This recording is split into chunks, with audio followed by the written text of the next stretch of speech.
చర్ల మండల కేంద్రంలో ఉన్నటువంటి మేజర్ గ్రామ పంచాయతీకి రెగ్యులర్ కార్యదర్శిని నియమించాలని సిపిఐఎంఎల్ మాస్ లైన్ ప్రజాపంద పార్టీగా మేము డిమాండ్ చేస్తా ఉన్నాం.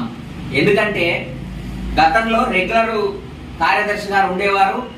ఆయన ట్రాన్స్ఫర్ అయ్యి వెళ్ళిన తర్వాత ఇక్కడ ఇన్ఛార్జి వ్యవస్థ కొనసాగుతా ఉంది. రెగ్యులర్ కార్యదర్శి గారు ఉన్నప్పుడే పని అత్యంత అధికమైనటువంటి పని ఇక్కడ ఉండేది. ఎంత పని చేసినప్పటికీ కూడా ఎక్కడో ఒక్కడ పని అవనటువంటి పరిస్థితి చర్ల మండల కేంద్రంలో ఉండేది.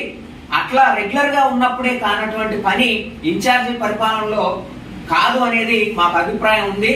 కాబట్టి చర్ల ప్రాంతం ఇప్పుడు వర్షాకాలం వస్తా ఉంది. సీజనల్ వ్యాధులు ఎక్కువగా వచ్చేటువంటి అవకాశం ఉంటది.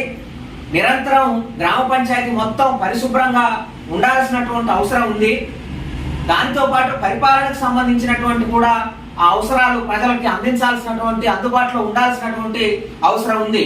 ఆల్రెడీ ఇంకొక పంచాయతీలో ఇన్ఛార్జి అక్కడ బాధ్యతలు నిర్వహిస్తూ ఇక్కడ ఇన్ఛార్జి చేస్తూ ఈ పని మొత్తాన్ని కదిలించాలంటే అయ్యే పని కాదు.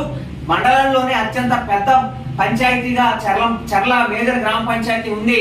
కాబట్టి ప్రజలు ఆ అధికారులు ప్రజల యొక్క అవసరాలని వాళ్ళ యొక్క ఆరోగ్యాలని దృష్టి పెట్టుకొని ఖచ్చితంగా చర్ల గ్రామ పంచాయతీకి రెగ్యులర్ కార్యదర్శి నియమించాలని ఈ సందర్భంగా మేము డిమాండ్ చేస్తున్నాం.